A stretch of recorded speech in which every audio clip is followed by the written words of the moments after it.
we're there. Good afternoon, ladies and gentlemen. I think we have some elegant speakers, so they would ensure that you don't have a post-lunch slumber. Some very relevant and important topics are going to be discussed in this next 1 hour. Very diverse. We have been talking so much about coronary artery disease and diabetes and how much it kills. We published some data which was a 10 years data about a decade back. Infections and renal disease continues to kill most of the patients with diabetes in the Indian subcontinent. In spite of whatever happened a decade later, we recapitulated the data a decade later. Situation has remarkably improved, but infections and renal failure continue to be on top. So long as the common man's run-of-the-mill perception is concerned, infection and diabetes continue to be huge problems. So long as people who die in corporate hospitals, coronary artery disease is the number one killer. We have a very senior speaker to initiate the dialogue this afternoon in Hall B.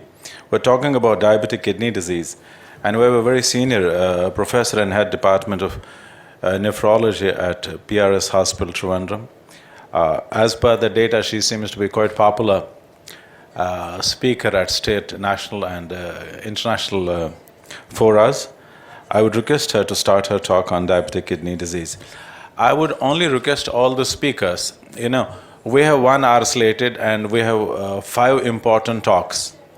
Many times, when we overpass the time, then some very relevant questions don't get asked. So some people feel a bit uncomfortable that few relevant questions could not be asked. So from every talk, I would appreciate if few minutes are left behind so that couple of, at any stage, somebody has to leave that time now, so that we have some time that we could have some deliberations. Thank you very much. Can you come over? Good afternoon. Thank you, sir, for the nice words. Also, a word of thanks to my friend Jyoti Dev for his unbridled enthusiasm. Every year he's coming with so many, educational and academic innovations and academics, So thanks to him. As our moderator has reminded us, we have to stick on to the time, and so let me go to the topic. Difficult to talk about diabetic nephropathy in 5 minutes, so I'll just rush through what diabetic nephropathy is. I'll be answering only 3-4 questions, Why is diabetics and diabetic nephropathy so much discussed? Why not all patients get diabetic nephropathy? How do you diagnose and what are the treatment options? And can you totally prevent diabetic nephropathy? See, we know why diabetes is being discussed every year so many forums, because it is the commonest, diabetic kidney disease. With regard to the kidney, it is the commonest cause of end-stage kidney failure. If you take 100 people, 50 will have 50 of this end-stage kidney failure requiring dialysis or transplantation is accounted by nothing but diabetes. So that is the importance, not going into the details. Other than that, among these patients with end-stage renal failure, the most important cause of, with diabetes also, it is one of the commonest causes of cardiovascular mortality. So, 2 killer diseases are associated with diabetes. That is kidney disease as well as cardiovascular disease. That means it is a huge financial burden for the patient. Dialysis, transplantation, CABG, stents, everything is expensive. That is why this is being discussed every year. I'm not going into the details. Rushing through the stages, you all know, just a brush up in the stages of diabetic nephropathy. Stage of hyperfiltration, where you cannot make a diagnosis of diabetic nephropathy. This is the missed stage. Then microalbuminuria, the stage at which you can make an early diagnosis. Macroalbuminuria, failing kidney, and finally end-stage kidney failure. Microalbuminuria, it is a marker of not only progressive renal disease, but also a marker of underlying generalized vascular endotheliosis or endothelial disorder. That means a marker of cardiovascular mortality also. Clinically, this is the point where you can do two things. One, if you look at this point, you can make a mark of the endothelial dysfunction. That is, these people will not have the normal nocturnal dipping in blood pressure. That is, normally there are two dips in systolic BP, afternoon and the more pronounced nocturnal dip, that will be lost at this stage of diabetic nephropathy. Microalbuminuric stage, non-dipping, which has got a huge clinical implication later on. And another important thing, microalbuminuria, if you go aggressively treat, you can prevent or reverse diabetic nephropathy not in all, but in many. That is one important thing. Okay, then why only 30 to 40% of people do get diabetic nephropathy? Though diabetes, we all know, ours is the diabetic capital. But still only 30 to 40% do get diabetic nephropathy. There are so many factors, modifiable and unmodifiable. Race, family history, all these things are unmodifiable. If there is a sibling with diabetic nephropathy, there is an 80% chance that you have it. If one of your siblings is having diabetic kidney disease. Then there are so many other modifiable factors like smoking, obesity, and very important, control of hypertension. If you get diabetes, make sure that your BP is within all these guidelines. Control of blood pressure is very, very important in a diabetic person. Then, when do you suspect and how do you diagnose diabetic nephropathy? So you suspect diabetic nephropathy when you have got somebody with diabetes having edema, frothy urine. Froth means protein in urine, Frothy urine, edema, hypertension, especially if it is uncontrolled hypertension. Always remember, one of the differential diagnoses of uncontrolled hypertension is renal cause. Of course, endocrine is there, but the commonest is renal cause. Somebody with diabetes requiring, every month or every 3 monthly, he is requiring one more medicine for control of diabetes. New onset of hypertension, proteinuria, and a decrease in GFR or an increase in creatinine means he is likely to have diabetic nephropathy in the absence of other causes. One more thing I would like to make is that always calculate GFR. I always say, not me, all the nephrologists will say that never go by creatinine, but you have to go and calculate GFR for all treatment purposes, classification, prognostication. It's better that you always use that simple Cockcroft and Gault formula. Even the sisters now know, they are all by heart with this.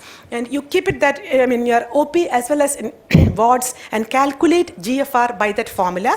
Because with a creatinine of 1, you'll be having a low GFR in a person 60 years. Creatinine will be 1. If you calculate his GFR, it will be 60. Okay. That is important. Then, as I said before, hypertension and diabetes, two clinical clues to a failing kidney are impaired nocturnal blood pressure dip and wide ambulatory pulse pressure. So, you have to suspect diabetic nephropathy. Suppose if the duration of diabetes is more than 5 years in type 1, proteinuria, new onset hypertension, associated diabetic retinopathy, ultrasound showing normal or even large size kidney, and recurrent hypoglycemia, because whatever medicine you give, insulin as well as OHA, those are excreted by the kidney, and therefore somebody having hypoglycemia, you have to suspect a failing kidney. Always remember, when there is huge number of RBCs in urine, in the absence of UTI or stones, somebody having huge RBCs in urine, sudden onset of proteinuria.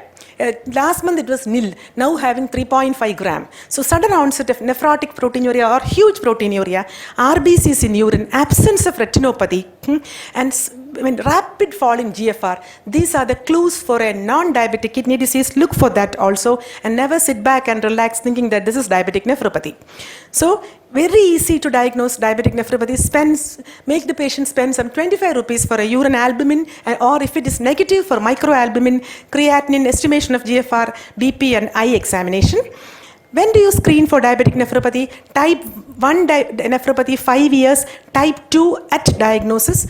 When you look for albuminuria, rule out all associated conditions. I'm not going into the details. 2 out of 3 in 3 to 6 months duration. If negative, repeat microalbumin only annually. Prevention and treatment. We all know the most important step is aggressive management of hypertension along with sugar, dyslipidemia, all other factors. There are so many ways of assessing diabetic status control in CKD. Remember, HbA1c may not be a good marker. And regarding the glycemic control, the stage of implementation of treatment is very important. That as per as the ADA guideline, HbA1c should be less than 7, especially in young patients. Type 1 early intervention better. Type 2 late intervention, stage 3 to stage 5 of chronic kidney disease.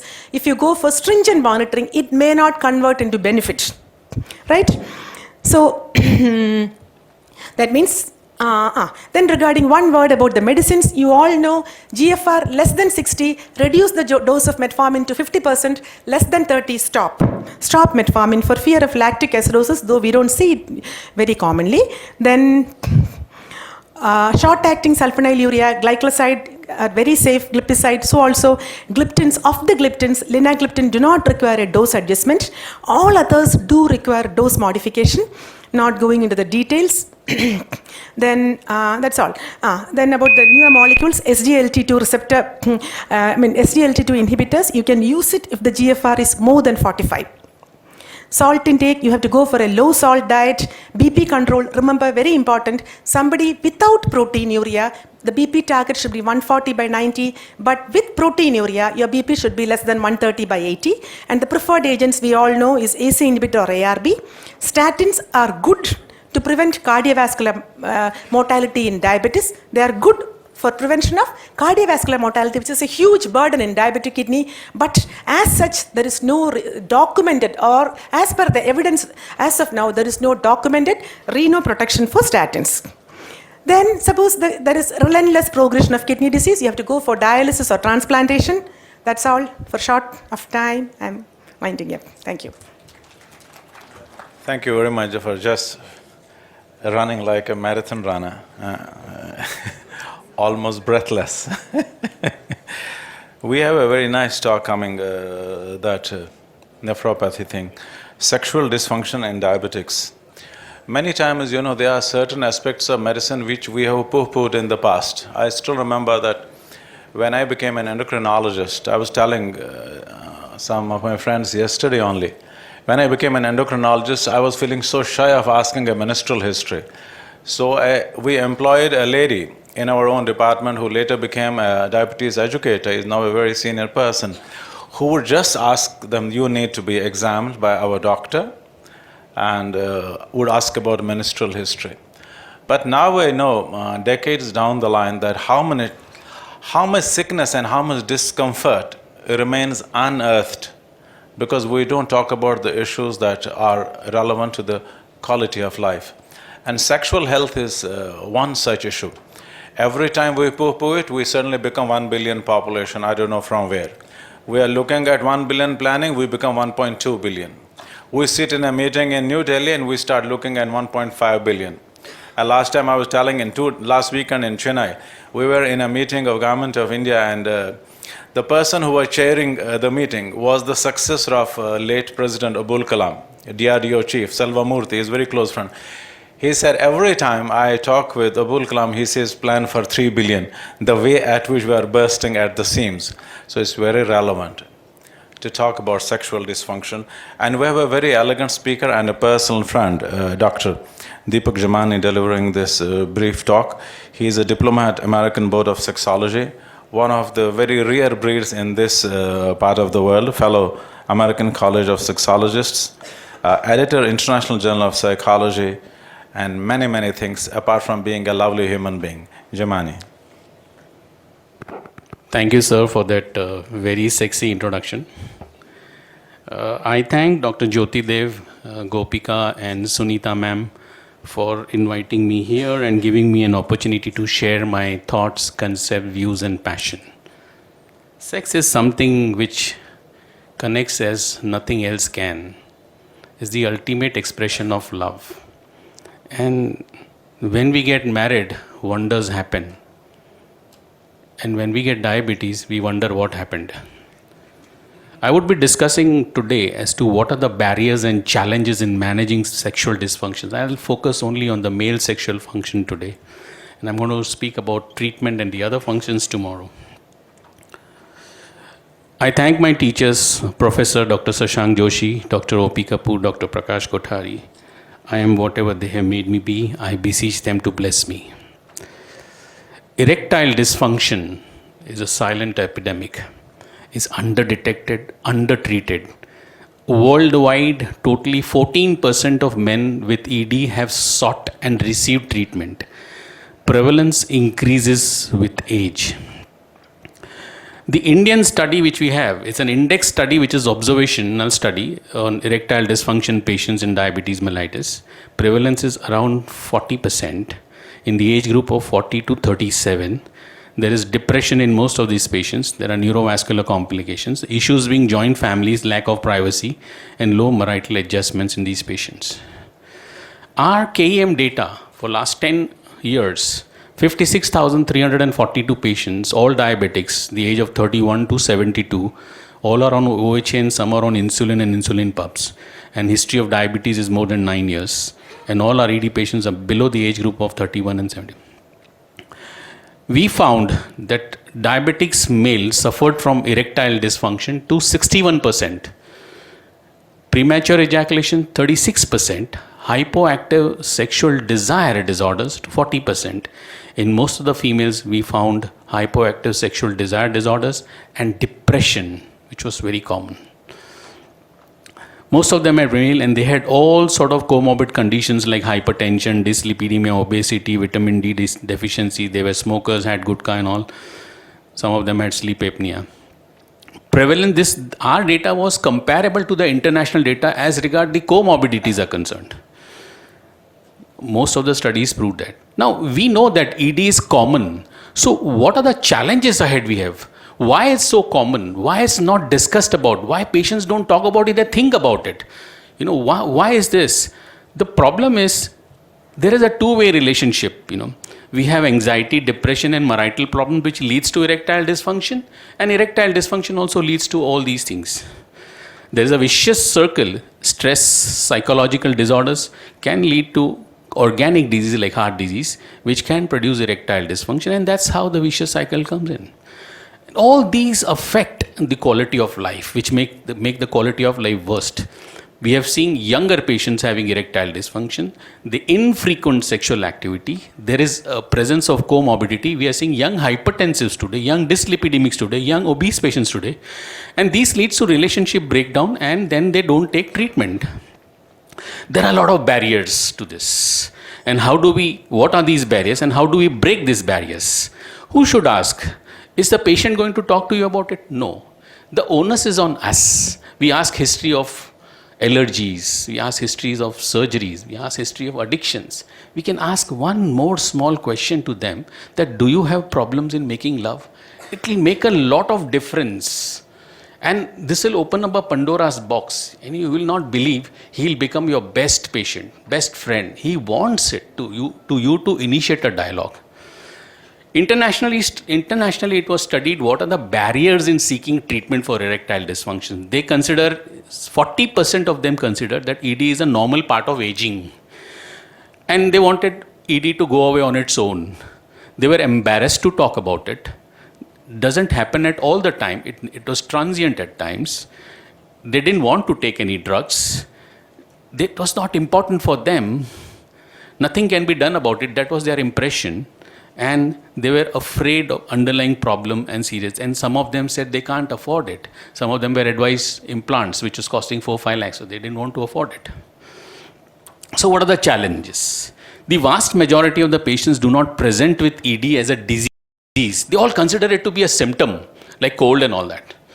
What measures would address this? This is our concern. What are our observation on causal association between ED and the progression of comorbidities? And how do we suspect a possible association in our practice? And what are the markers of identification? And lastly, should diabetologists treat sexual dysfunctions? The barriers at the patient level are, in general, sex and death is a taboo. Sex is perceived as sinful, not to be talked about. Though we think about it, we feel happy about it whenever we see something erotic or something, but we don't talk about it. There is ignorance, lack of sex education. It's not taught in India. Health Minister declined a bill on sex education. We are having a lot of guilt and shame. We are reluctant to visit the doctors. Ignorance about causes of ED. They all say it's all in the mind. ऐसा कुछ नहीं होता है. Perception that ED is psychological. Sexuality roots were psychological rather than biological, as Freud said.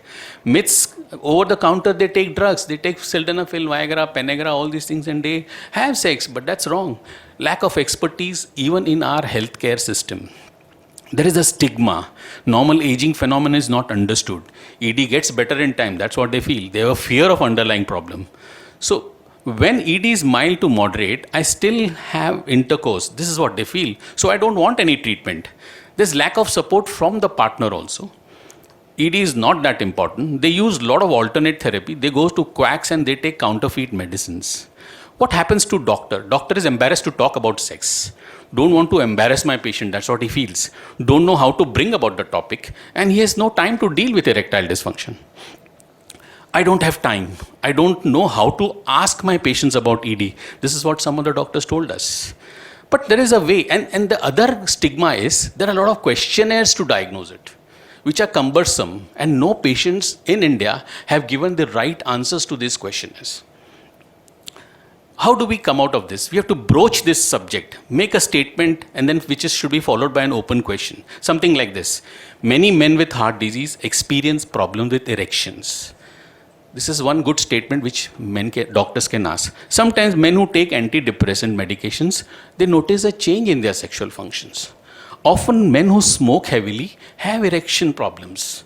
It's common for men with diabetes to have sexual difficulties. What changes have you noticed?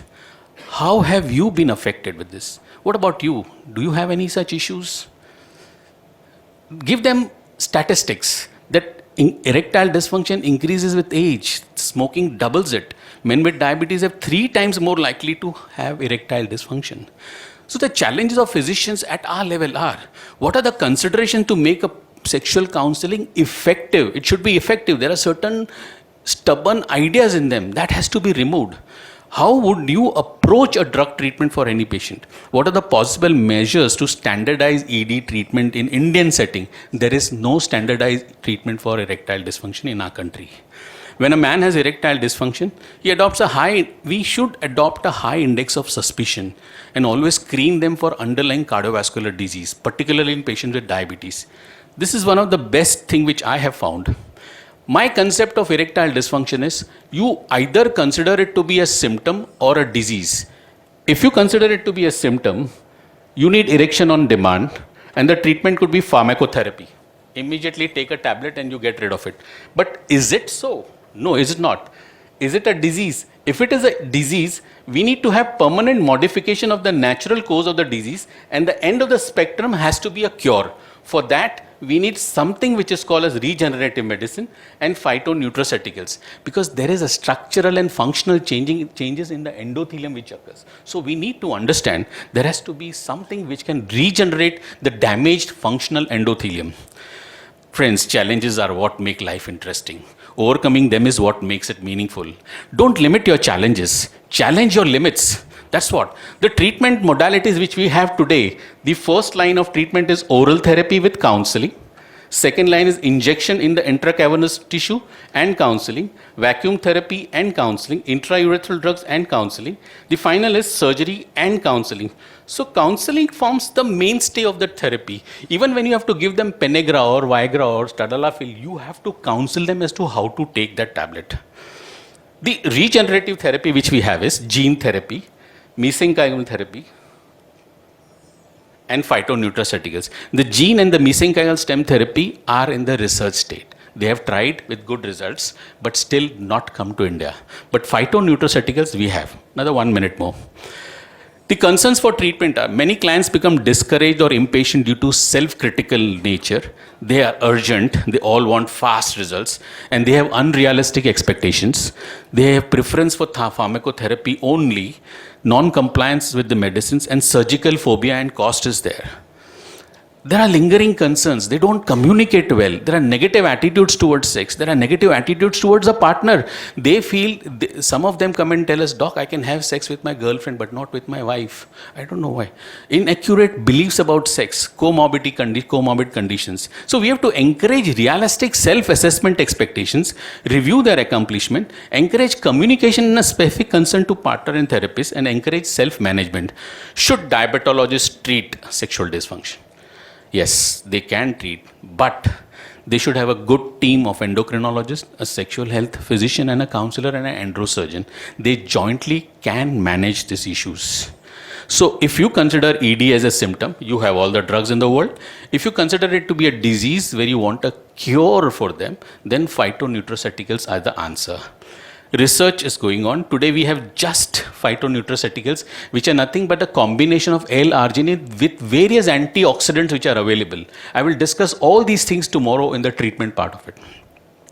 My serious plea to all is, ask your patients for erectile dysfunction. It's a harbinger of death. PDE5 inhibitors like Viagra are not a panacea. We are aware of its impact, its side effects and all that. We have the wisdom, we have the tools, we must act now. So ED and sexual dysfunction in diabetes mellitus can be managed.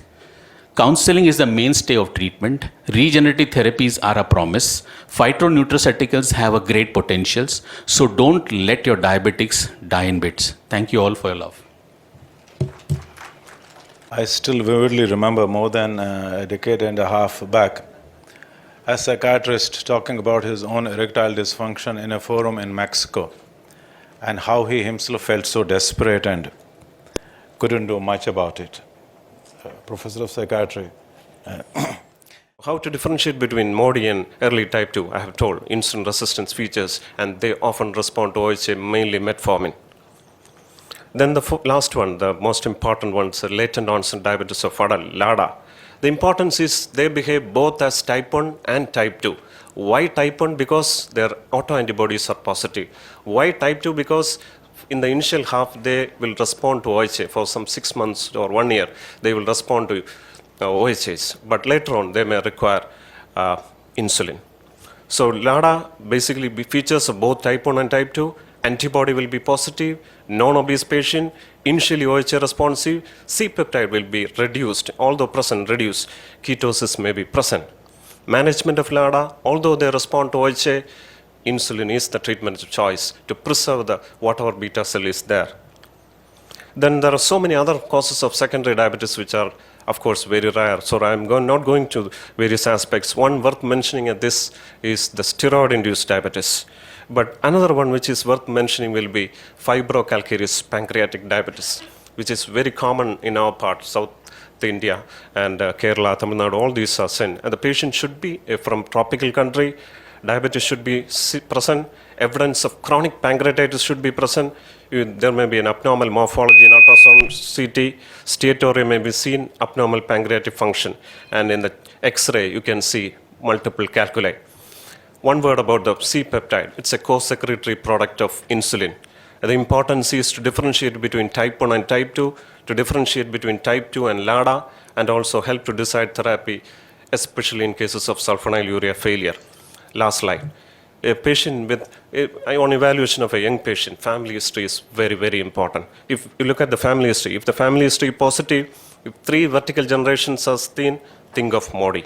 If no 3 vertical generations seen, only 1 parent or 2 parent affected, think of early onset diabetes. When there is no family history, ketosis is seen, think of type 1 diabetes. When there is no ketosis, C-peptide very poor, abdominal X-ray showing multiple stone, think of fibrocalcareous pancreatitis. So what I have been telling was prevalence of diabetes is increasing at an alarming rate. Increased prevalence of diabetes is there in the young population. The obvious differential diagnoses are type 1, MODY, LADA, early type 2 diabetes, and fibrocalcareous pancreatic disease. There is a difference in the clinical features and management, role of autoantibodies and C-peptide, the importance of diagnosing each type of young diabetes I have told. So friends, we have gone long way ahead in understanding the complication, understanding the pathophysiology, various type of young diabetes. But at the end of the day, what is going to matter is how effective you are able to control your patient's blood sugar and how effective you are able to prevent complications in your patient. Thank you. Thank you, Sunil. Next talk is citrus in diabetes, and a very young, dynamic psychiatrist is going to talk about it. Dr. Arun Nair, who is an alumni of Government Medical College, Trivandrum, and has authored a book on advances in medicine and psychiatry, and also published some data on child abuse, alcohol dependency, and suicides. Dr. Arun.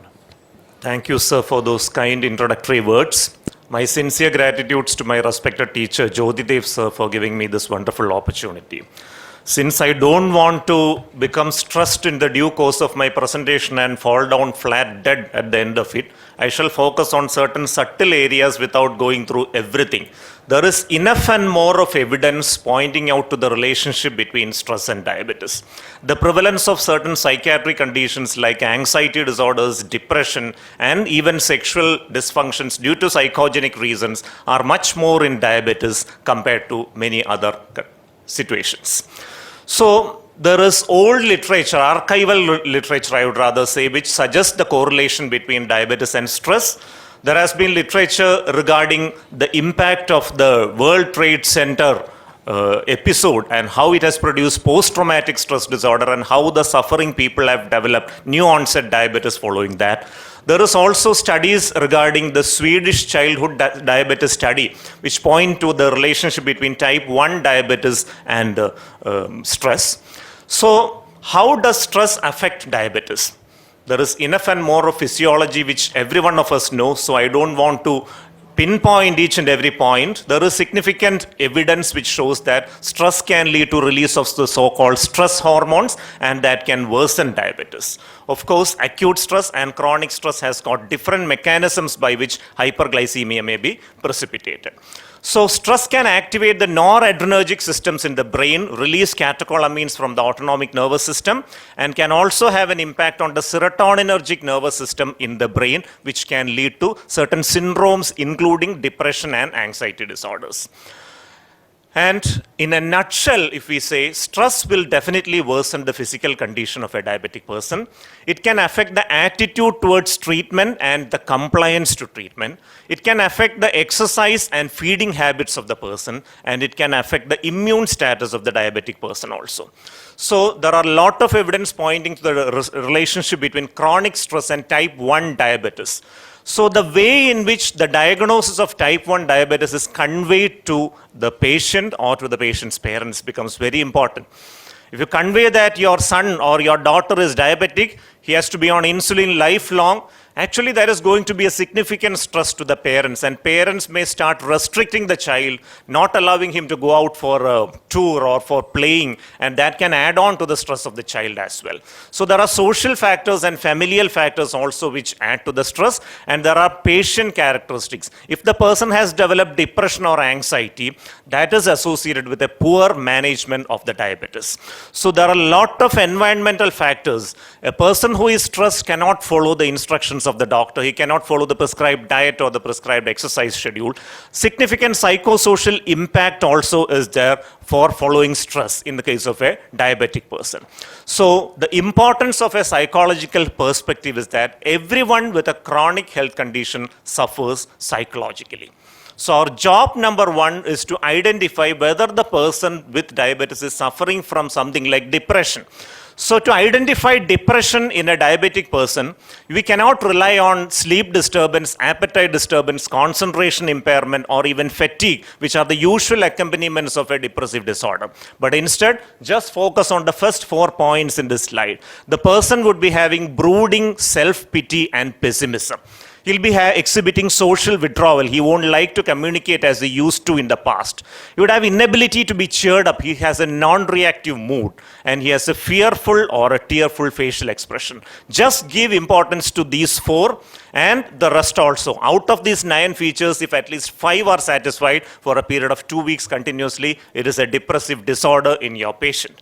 So there are a lot of ways by which stress can be managed, right from relaxation to cognitive behavior therapy. But I would just focus my discussion on one intervention, a non-pharmacological intervention, which is showing some promise of late. Mindfulness-based interventions. So mindfulness, the term means it is a non-judgmental, moment-to-moment awareness of sensations, thoughts, and emotions after detaching yourself from your past experiences, events, and emotions. It's a very difficult task. Actually, sounds like something very ascetic in nature. But there is definite methods by which you can practice and acquire the state of mindfulness. Actually, a physician by name, Dr. John Kabat-Zinn, has made it into a package called mindfulness-based stress reduction. It is being sold like anything in the corporate world, and a lot of diabetic people have also benefited out of it. So these are the different types of mindfulness-based interventions, out of which the most popular one happens to be mindfulness-based stress reduction. So the results of mindfulness are, it can improve the attention span, it increases compassion, it decreases ruminative thinking, reduced cortisol levels, improves immune function, lowers BP, it attenuates emotional reactivity, and even improves cognition. So this is John Kabat-Zinn's adaptation of mindfulness. There are actually 8 steps for MBSR as described by John Kabat-Zinn. We shall come to that later. So some exercises are also included in here because there is a difficulty for diabetic patients to do regular exercise. If we can make them do exercise as part of this also, it could be worthwhile. And there is significant evidence regarding the impact of MBSR both in psychological conditions in medical patients as well as in those without any medical illness. And there is significant evidence regarding the chance to prevent recurrence of depression both in medical patients as well as in those without medical illness. So another adaptation of mindfulness is mindfulness-based cognitive therapy, which is a combination of cognitive behavior therapy and mindfulness-based interventions. So it has also shown significant efficacy in preventing relapse of disorders like anxiety and depression. So this is one typical example of a mindfulness-based cognitive therapy package, and you can see this also targets faulty eating habits. There is something called mindful eating, in which you devour your food item with all your different sense organs. It is nowadays useful as a technique for management of obesity, a non-pharmacological technique for the management of obesity. So mindfulness-based interventions, especially MBCT and MBSR, combines relaxation techniques, physical exercises, and proper eating strategies. That is how it becomes important to a person with diabetes. So these are 3 vital areas which we have to address in a person with diabetes. Since all these come as part of this package of mindfulness, it may be the best stress relief mechanism or package which can be adopted by a diabetic. There is enough evidence showing how mindfulness alters brain function, how mindfulness produces an improvement in physical health. It alters the cortical midline structure activation and increases insular activation, preventing you from jerky responses and making you more patient in your behavior and responses. So of course, there is also pharmacological management for stress and associated conditions. But we have to be careful about sexual dysfunction because SSRIs, which happen to be the most popular medicines nowadays for the use for treatment of depression and anxiety, can produce sexual dysfunction, erectile dysfunction, and delayed ejaculation. Of course, there are other options like bupropion available, but we have to try with a non-pharmacological measure, and if it doesn't work, we can go to pharmacology. Thank you very much for your very patient listening. Really, one thing that kept on amazing me for decades, some fine day a patient dropping in, which is a routine, 230 blood sugars and in a panic. And I found hordes of people, I said, but it was the same 6 months back, what happened today? Then suddenly realized that it was an episode of depression or acute reaction to some environmental situation. Then we did a study in collaboration with the Department of Psychiatry. 1/3 people with diabetes primarily presented with symptoms of anxiety or depression to us in the hospital, and the focal point was a lab abnormality. So probably looking into, and what amazes me, even after decades and decades, you don't find yourself having the full armamentarium even to treat one disease. Getting surprised even now that probably 1/3 need a psychiatric intervention and you are not qualified to do so. The last talk of this session is to be given by a very senior colleague whom I know for decades, diabetes in children. In fact, I had organized a very awesome conference meeting with type 1 diabetics about, must be a decade back? Almost a decade back. And where we got some of the bigwigs of this country who happen to be type 1 diabetics being a part of the whole show. Dr. Rishi is a very senior endocrinologist. He currently is working in the Department of Endocrinology and Regency Hospital, Kanpur, and is running a Center for Diabetes and Endocrine Diseases Care there. He's involved and is a central coordinator with World Diabetes Federation. And he has started a new program with Dainik Jagran, a public awareness program. This Dainik Jagran is the most popular circulating newspaper and is read by crores of people every day. He has a number of presentations on social issues and type 1 diabetes at national and international forums, and runs regular patient and diabetes professional education programs. Dr. Shukla.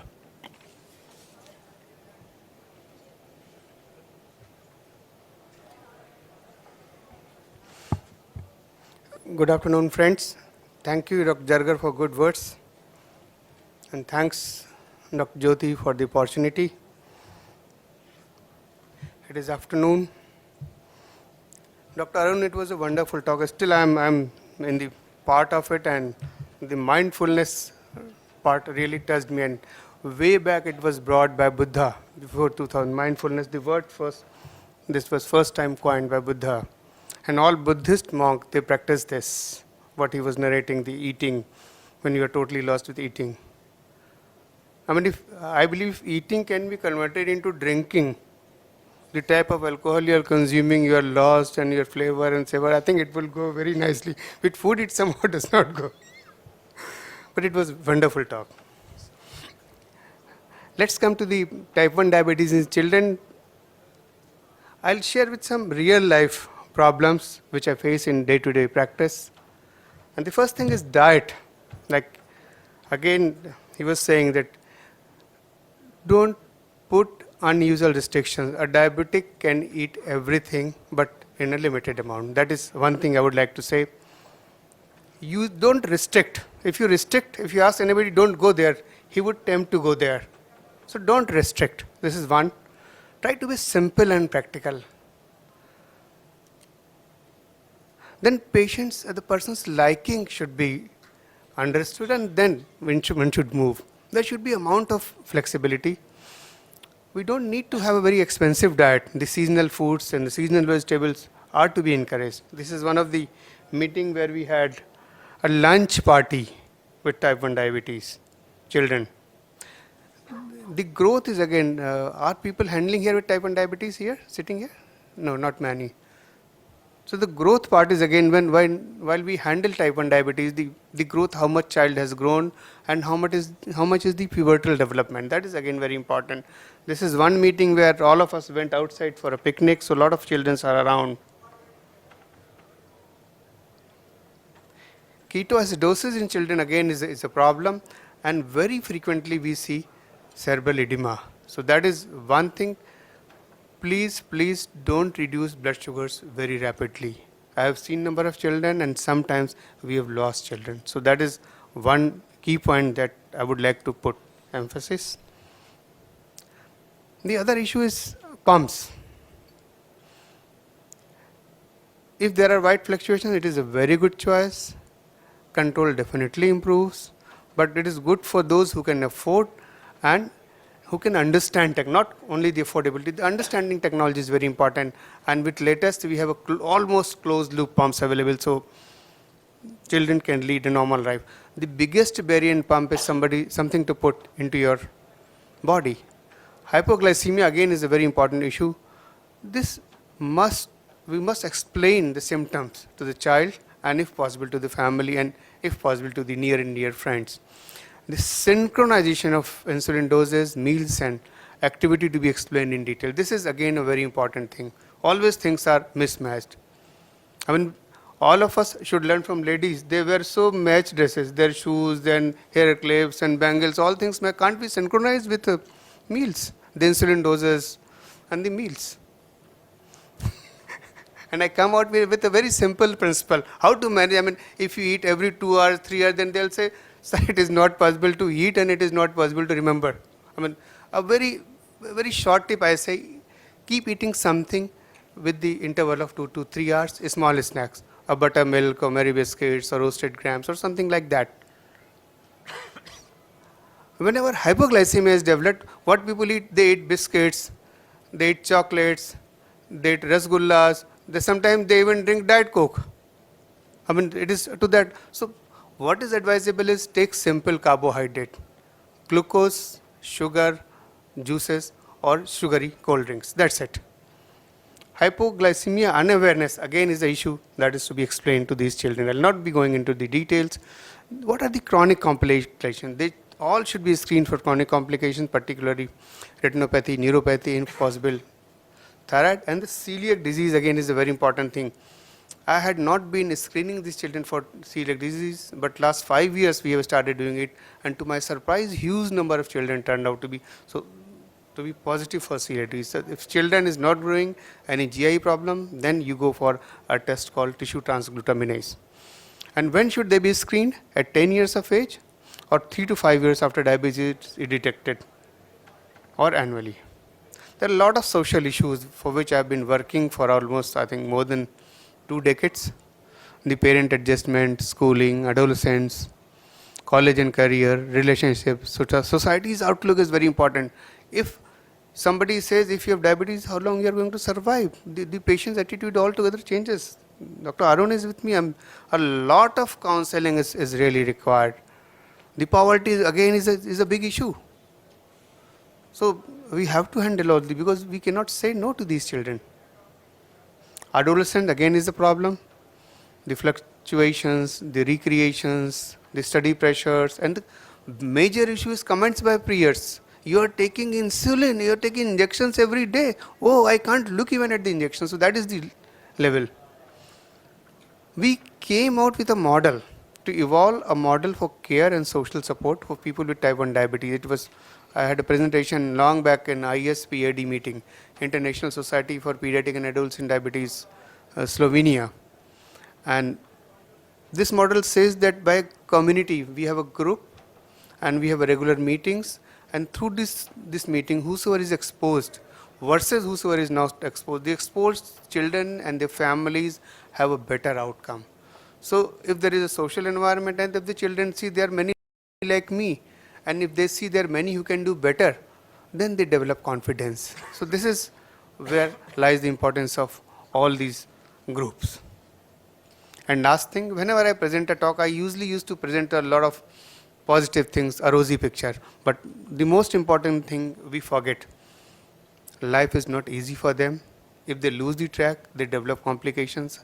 I have seen chronic renal failure, I have seen transplants, I have seen deaths, I have seen so many things in children. So they should be told in a very gentle but a clear way, look, you have to handle yourself, and if not, you're not going to lead a normal life. With this, thanks a lot, sir, and thanks for your kind attention.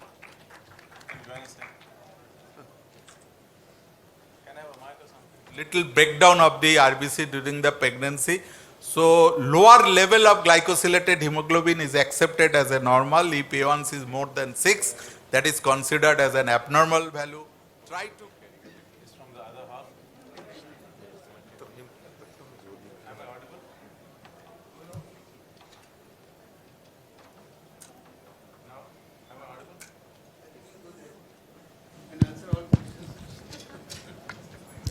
If I could, I would.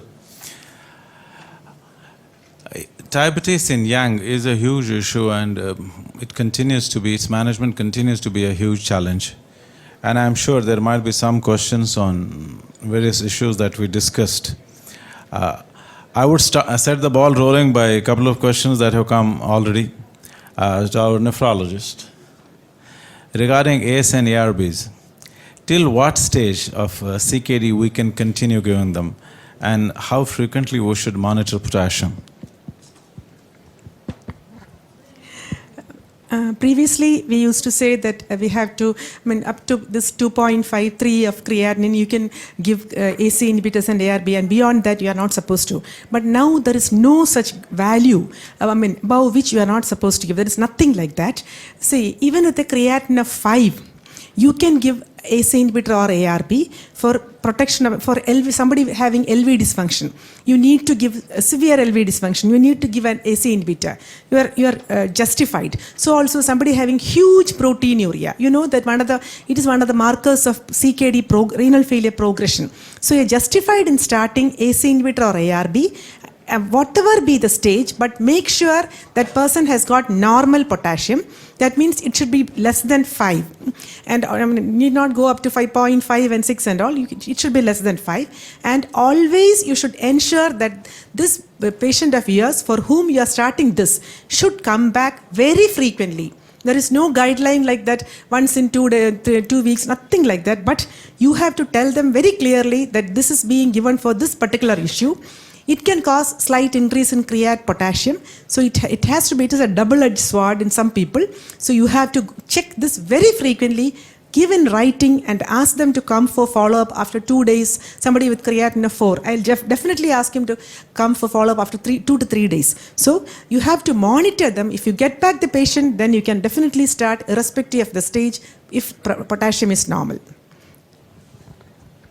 There's another question for you only, that a recurrent urinary tract infection, E. coli infection, is very common in women. And is there any difference in treatment between diabetic and non-diabetic, and how long do we treat it in a diabetic?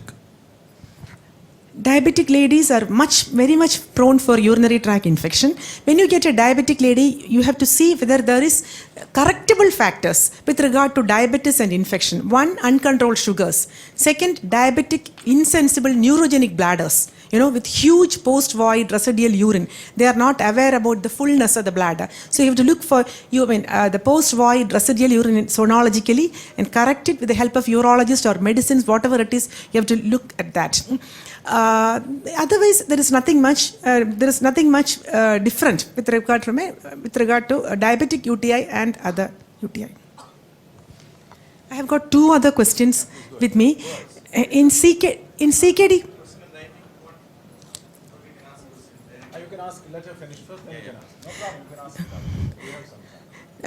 Somebody has asked about interpretation of urine protein creatinine ratio.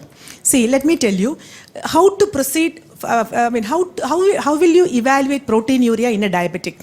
First, you look at urine albumin, routine albumin. If it is negative, then only you go for urine microalbumin. If it is positive, that means you need not look for microalbumin. Why? It is present in macro, huge amount. Routine evaluation, it is there. So you need not go for micro. So if urine albumin is nil or trace, nil, then you go for microalbumin. Okay. Then if there is urine albumin positive, that is macroalbumin positive, then you need to quantify it to see whether there is substantial. There is significant amount of proteinuria, that is more than 500 milligram, for which the best thing is 24-hour urine protein collection. That is the best thing. Normally, 150 milligram of protein is excreted in urine, of which 30 only is albumin. If it is more than 500, in pregnancy up to 300 milligram is normal. Remember, slightly more increased protein is normal. More than 500, you think it is significant proteinuria, you have to definitely go and treat all the parameters to reduce proteinuria. If you are not able to do a 24-hour protein examination, somebody who is not voiding properly, children, there as a substitute for 24-hour, you can use protein creatinine ratio, provided the patient's clearance is somewhat good. That means his GFR should be at least 60 or more. Somebody with a renal failure, creatinine more than 2, don't do urine PC ratio, it will be wrong. Okay, that's it. One more question. In CKD patients, are we justified to give fibrates to reduce triglyceride, as it may again lower hemoglobin? I'm not very much aware about the fact that fibrates reduce hemoglobin that much. I don't know. I think we have to ask somebody. CKD is associated with low hemoglobin, which you have to correct with IV iron and erythropoietin. Another thing about fibrate is that it is documented that fibrates can cause increase in creatinine. It can worsen renal failure. Not in all, but in some people. Many people are coming with a creatinine of 1.4 previously, starting fenofibrate for hypertriglyceridemia, creatinine goes to 2.5. If you stop that, it will come back to normal. So fibrates are known to produce slight increase in creatinine, that is well known. About the lowering of hemoglobin, I am not very sure. Thank you. Yes, you can get one. To me or some other person? No, I want to ask to a psychiatrist. See, we know patient complaints is very important for treating diabetes. People are talking high sounding words and so many things. Nobody is finding finding time, effort, anything to understand the patient, to improve the compliance, to improve the adherence of treatment schedules, to assess the stress, how we can come out of the stress and how can it improve. So another thing, what is the role of drugs in treating diabetic patients with the depression? How will you diagnose depression? How cognitive behavioral therapy and other behavioral therapy will help us to improve or to change the behavior of the patient? Only if the patient decides or the patient cooperates, then only the treatment modalities will be effective. Whatever things we do, even if you change secretagogue, gliptins, so many other things, only if the patient changes behavior and modify his lifestyle and comply with the treatment schedule. So in that way, along with that, nobody is trying too much to understand the patient. So in that way, how can you help? Like how will you stress, how it affects, how can we detect it, how drugs can be given to a diabetic patient, like that. So actually, it's very important for the treating physician or the diabetologist to spend some time with the patient, at least during the initial sessions, because what is the patient's understanding of the illness? How does the patient perceive this diagnosis?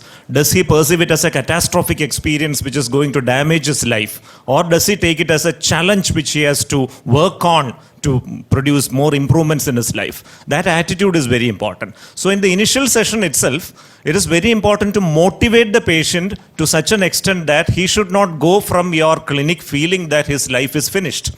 So it's just an opportunity. It's a different way in which we have to live. You can give lot of metaphors also. Actually, in the whole lot of behavior therapies I was listing, there is a very Indian type of a behavior therapy called acceptance and commitment therapy, which utilizes a lot of metaphors.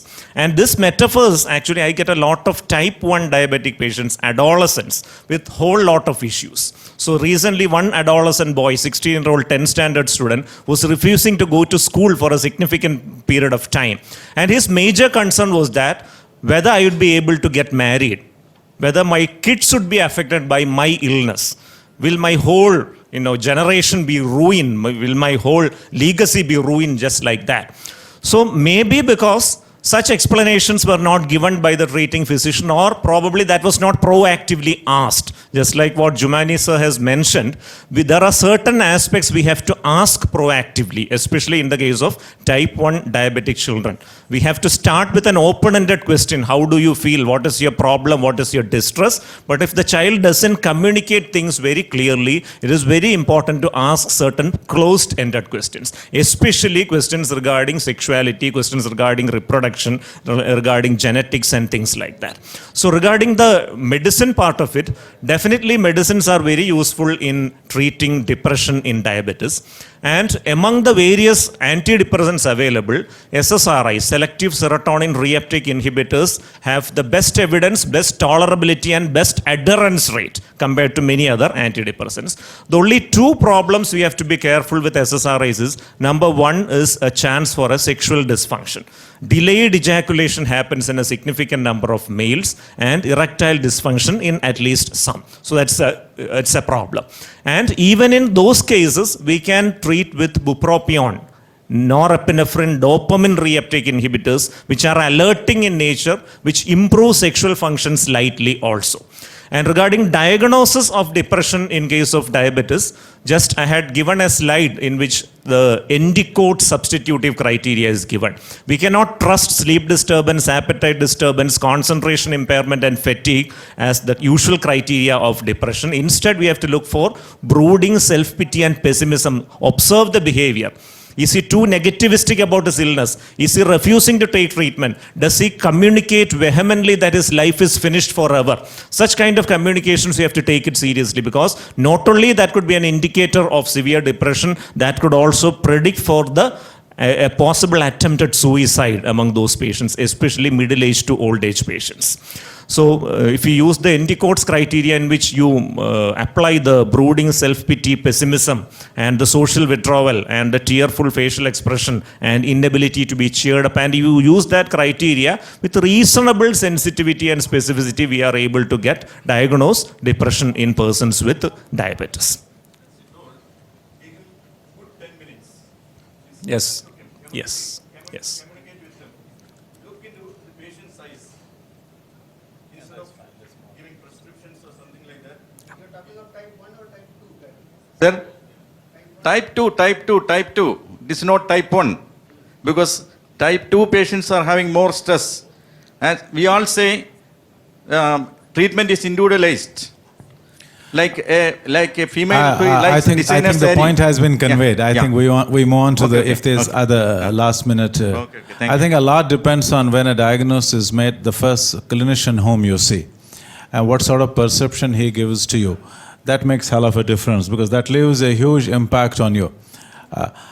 I was in my clinic 2 months back, and at 4 o'clock I heard some unusual noise. So I called my security guy. I said, "What is that noise?" He said, "There's some lady and she's created some problems." So I asked my counselor. I said, "Go down and find out what's the lady. What is the trouble about?" He came back. I said, "There's a young lady and she's yelling that she is dying. Why can't your doctor see me?" He says, "No, we have a proper appointment. You go to the hospital." He said, "No, what is the problem?" She said, she's a director of social welfare department. She had left for the office in the morning and en route, she walked into a clinic. I said, "Mere sab test kar do." You know that bureaucratic stuff. Do all my tests. And she walked into her office. In the afternoon, the lab guy calls her, who happens to be a very popular person. He says, "Can you come back to our lab?" I said, "What?" "There's something grossly wrong with these tests. You come back and we want to repeat it." She reaches there and she grabs this report and she sees these blood sugars are high 300 something. She just leaves in her car and drops into my clinic. Says, "If your doctor cannot treat me, if he cannot treat a sick lady, whom would he treat?" I asked this counselor. I said, "Just do a blood sugar and calm her down." He came back with 556. I said, "You have no choice. Now that we are aware of it, we have to treat it." A young lady, 42 lady, walks in, totally agitated, and I talked to a listener for 10-15 minutes, wasn't judgmental, wrote a prescription. The crowd, the routine people who had appointment on that day, they were wondering what is happening because the whole row, there was a roadblock, there were another 30-40 people waiting. So I asked my counselor, "Go and implement this prescription," and I did not talk, insulin. I didn't even dare to because only 15 minutes gone and agitation hardly. So later in the evening, usually we talk and looking at some difficult cases, I forgot. Next day morning, I talked to Ms. Counsel. I said, "How did that lady behave?" He said, "She behaved very well." I said, "How come?" He said, "You gave the prescription, I took her to my room and started talking to some other patient who was already sitting there. So she got fed up. I took the other patient who were waiting there because he was stuck up with me." He said, "Then I gave her a slip. While I am talking to this lady, why didn't you get this medicine from below?" I said, I again also did not talk about insulin. I wrote. So she walks out and comes back after half an hour with insulin. He said, "I did not talk to her." I said, I loaded the gun and said, "Ye upar karo, ye upar karo." I said, "No, pull it up." And go, this is what bloody insulin therapy is all about. Pushing 5, and everybody is so scared of this. Is the first contact the counselor has with the patient. He said, "This is how it is all about. See, 3-4 days, your sugars will be fine. We have everybody knows Dr. Zargar is an amazing doctor. Come a week later, we'll give you drugs, and then it will slowly take." A lot depends on how you handle it. And she said she left thanking him repeatedly after pumping those 5 units of insulin into her abdomen. So a lot depends on who handles the first show. Rishi, for the last word. One line. When a newly detected diabetic comes to you, say one thing: either you waste energy in crying and getting brooded, you have had diabetes. Once you are married, you have to live with your better half, with your half. So either live happily or with sad. It is your choice. So understand diabetes, move on, and you're going to lead normal life. As so many people sitting outside. Show the huge crowd sitting outside your clinic. All these are leading normal life, so why can't you? Make it simple and then move on.